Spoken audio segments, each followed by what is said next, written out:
You're listening to Affected by Altitude, a Colorado Rockies podcast for and by Rockies fans on Rocky Mountain Rooftop. Thank you for joining us as we discuss all things baseball and Colorado Rockies.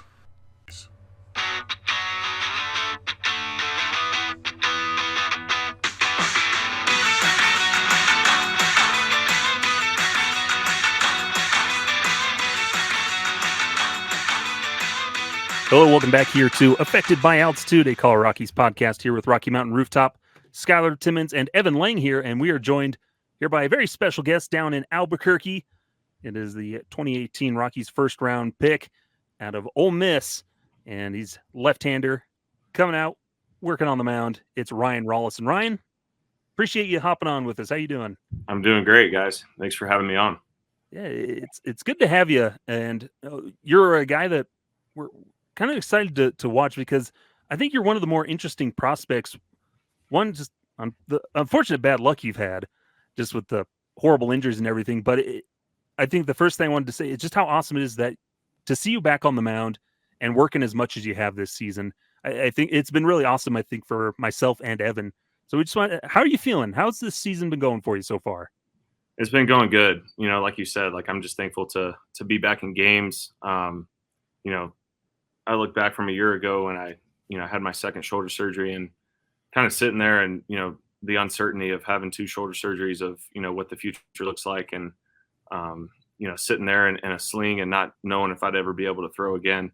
But I give a lot of credit to, I went down to Cressy to Eric Schoenberg, the physical therapist there to start me off on the right track, and then come into spring training and the Rockies medical staff, did a great job with me. One guy I worked with in particular is Robert Mahoney, the PT down in Arizona. We had a great relationship, talked through the whole thing to get me ahead of the schedule to be back in games this year. And, I'm really happy where I'm at, being able to be back in, competitive baseball. And I think that was the main goal this year. Let's be back in games and be around the game again. And, I'm very pleased with, the work that I put in and where I'm at, sitting at, 35, a little over 30 innings, on pace to get close to 50 innings this year. And I think that's a huge success coming off of two shoulder surgeries. So I'm happy where I'm at. And, I got to give a lot of thanks to the team around me that, has helped me get to this point. Yeah, and it's really interesting, Ryan, because, we're on pace to pitch about 50-some innings, maybe a little more this season. But some of the most appearances you've had, off of the mound since back in 2019 when you were with Asheville and Lancaster. For this year coming back, and there's been some changes we'll ask you about a little bit later. Did it feel a little bit like sort of starting over to you? Yes, it did. Being out of the game for 2 years it's challenging, mentally, not only physically, but, there's a lot of mental battles that come with that, being out of the game. And, everybody, being a competitor at this point in the game, wanting to be out there and wanting to compete, and obviously being sidelined for 2 years with injuries. It's frustrating, and, all you want to do is be out there and playing. And so, yeah, it's very different coming back and trying to get back in the swing of things, the locker room and being back in game atmosphere. And that, it's a huge change from, being on the couch for 2 years and then trying to get, rush back. And, now I think I'm at a point where, the game's kind of slowed down for me, and I feel, back to normal of, being back in the game atmosphere and doing what I love, and that's competing. Yeah. And like, we can always talk about, the process of rehab and all that stuff. But I think the thing I wanted to ask you about is that process of just, maintaining kind of that work ethic and that, optimism that keeps driving you forward when you are, you're out of the game for as long as you were, and, dealing with these freak injuries and everything. How did you maintain kind of optimism and ability to keep working forward to getting back to where you are now? Yeah. I think it shook me to my core, honestly, just my career going so well, being, drafted in 2018 and, kind of flying through the minor leagues and being up here in Albuquerque in 2021. And, thinking I'm knocking on the door, throwing the ball well here as a starter in 2021. Obviously had a freak injury with the appendectomy and then, in batting practice, taking a line drive off the hand and being set back for a couple months and then finishing the year, here and, being a big prospect and just being out of the game with freak injuries and, 2 shoulder surgeries is, you kind of feel forgotten about. And it's hard to, to keep your confidence that way, when you feel like everybody is, forgotten about you. And, but I think that, it helped me learn a lot about myself and really shook me to my core of like, you're going to believe in yourself. I know what I'm capable of when I'm healthy. I put in all the work to be back where I am now. And I think that the results are showing that I'm, starting to get back to where I was before I got injured. Yeah, because we can look back at that college career you had over at Ole Miss and a premier, a big league curveball, is what they're saying and everything. And so, yeah, I'm hearing about like that of feeling forgotten about, and I know a lot of baseball fans, especially Rockies fans, like we never forgot about Ryan Rolison because you were going to be that next big thing. Like you're saying, knocking on the door there in 2021, and then just the freak injuries, which out of our control, but it's cool you're able to be back now and be working on that. Yeah, the big thing for me that has really been, impressive to me, Ryan, like you said, is just trying to maintain that focus, and you've worked so hard to get back to where you're at. And this season you're having a pretty nice season with Albuquerque, but it's in a little bit of a different role. You've been coming largely out of the bullpen this year, out of being, a starter or starting for the majority of your career. Do you see yourself as staying in the bullpen, or is this part of working back to getting on the mound as a starter? I think that the conversation that we had, when we made the decision to use me out of the bullpen this year, obviously, not logging any innings the past 2 years, the workload for me to be a starter this year was, kind of a stretch for me to, be able to throw 100 pitches every time out. And I think it was, more safety to keep me healthy and get me back in game experience. And also, I think another great thing was, coming out of the bullpen, I'm able to touch the mound a couple times a week instead of just one time. And so that has helped me, get my feel back for, all my pitches, and just being back in game atmosphere, I think is the best thing for somebody to get back in the game. I've never come out of the pen before, and this is something new for me. And it is very different. It's a very different role. I've never had the experience of coming out of the pen. And so the first couple, 3-4 weeks were a little strange of, trying to judge, when I'm going to go to the game, how to get loose, how to stay loose, stuff like that. And, we have a great group of guys, of veteran guys that have, been in the bullpen for a long time. So me to be able to come here and be able to pick their brains and, at the beginning to, different things to help me stay loose and be ready when my name is called. Obviously we start off the year here in AAA really good. And then, went through a little stretch where I struggled a little bit, and, now I'm starting to throw the ball well again. And so just trying to take one day at a time and do my job. And that's, it's one strike at a time. Yeah. You can see those instances of, where you get some of that little stretched out while you're rehabbing down in the ACL, or down in Spokane, a couple of 3-inning outings and things like that, are able to go multiple innings. Have you found yourself just pitching, I guess, your approach different when you're on the mound in the game, in the reliever mentality, as opposed to when you were starting? Like, you're going to use certain pitch more often because you're relieving as opposed to starting the game? Yeah, I think so, a little bit. And I think that, I tried to do a little bit too much on that stretch where I struggled a little bit of, trying to overthrow and trying to be somebody I'm not.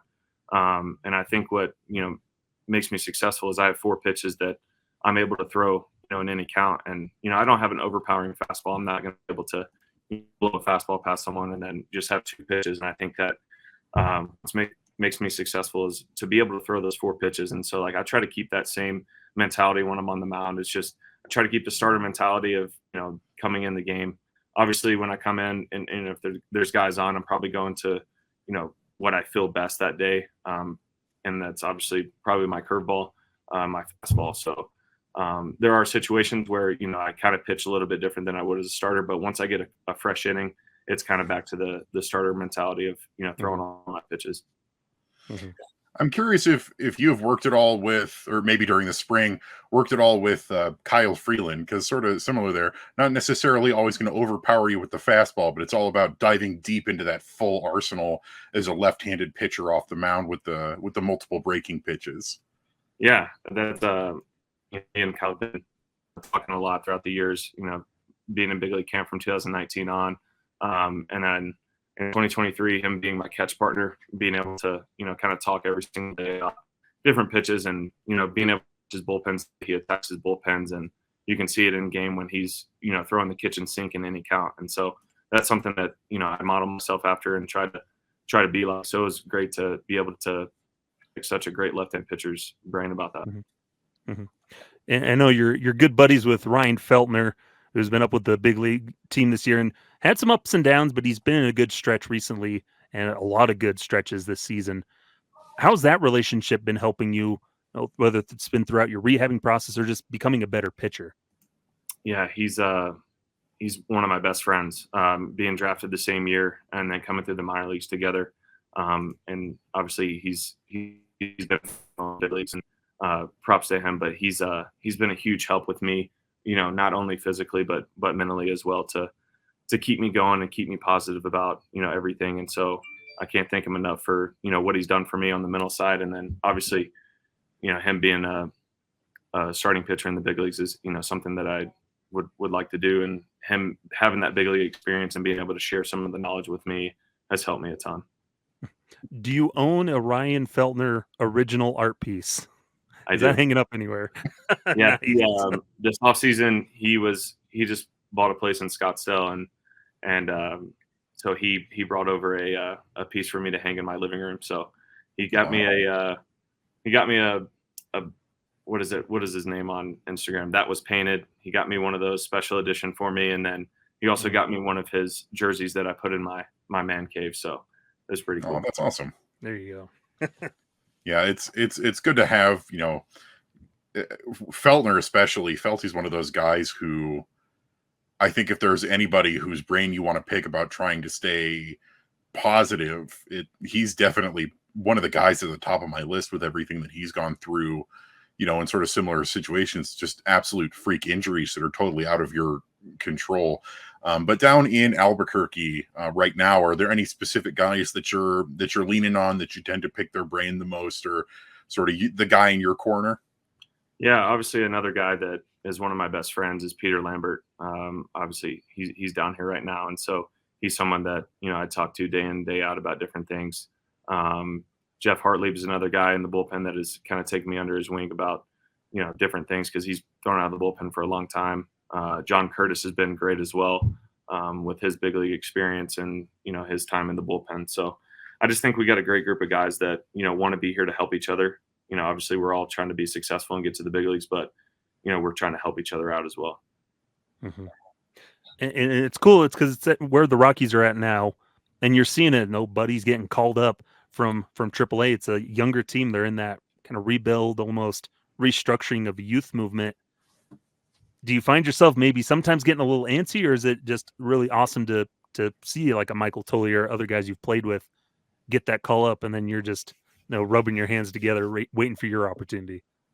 Yeah, I think it's easy to get antsy here, especially when you're throwing the ball well. But then again, like, no one's right about what they expect is going to happen, mm-hmm. And so I've played that game a lot of times, and been frustrated or antsy about it. And so really, being here and being around the guys, I'm fortunate to be back, in AAA and doing what I love. And so I'm taking it one day at a time. The only thing I can control is taking it a day at a time. And when my name is called, do my job and fill up the strike zone and whatever is decided. Mm-hmm. Yeah, because you've got another one of your teammates down there who's kind of been in that same boat you have, and Riley Pint, where he's been having really good stretches down there in Albuquerque. And these last couple of years when he's come back, those injuries and other things, has he been a guy that you've kind of worked with a little bit and kind of that shared experience? Yeah, absolutely. I mean, him being, a first rounder and the expectations of, living up to that, we can kind of both relate to, and being able to bounce, stuff off each other. Obviously, he was a starter, and then now he's in the bullpen. And so, like I said, when I say that, all the guys that have been in the bullpen have helped me out, like I'm talking about all of them. It's a great group of guys. Even if during the game we're talking about something other than baseball or whatever, it's a good group of guys to be around and have fun, and it's a joy to come to the field every day. Mm-hmm.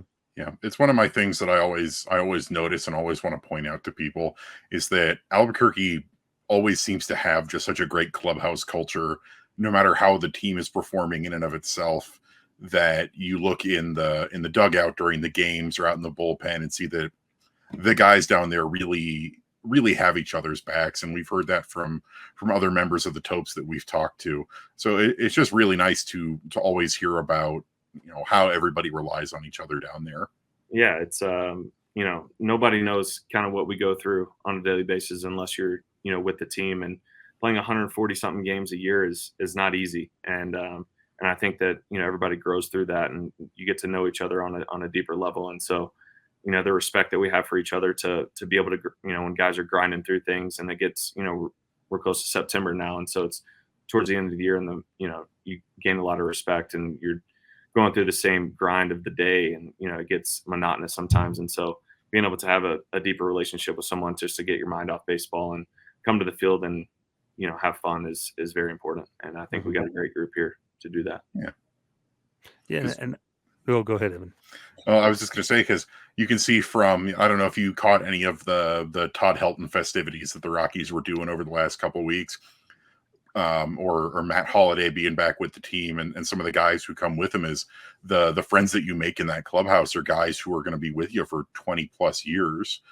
Todd Helton and Brad Hopp, you have Matt Holliday with Garrett Atkins and some of these other guys. So that I always appreciate hearing about the intense camaraderie in both minor league and major league baseball. So I appreciate you sharing that. Absolutely. Yeah.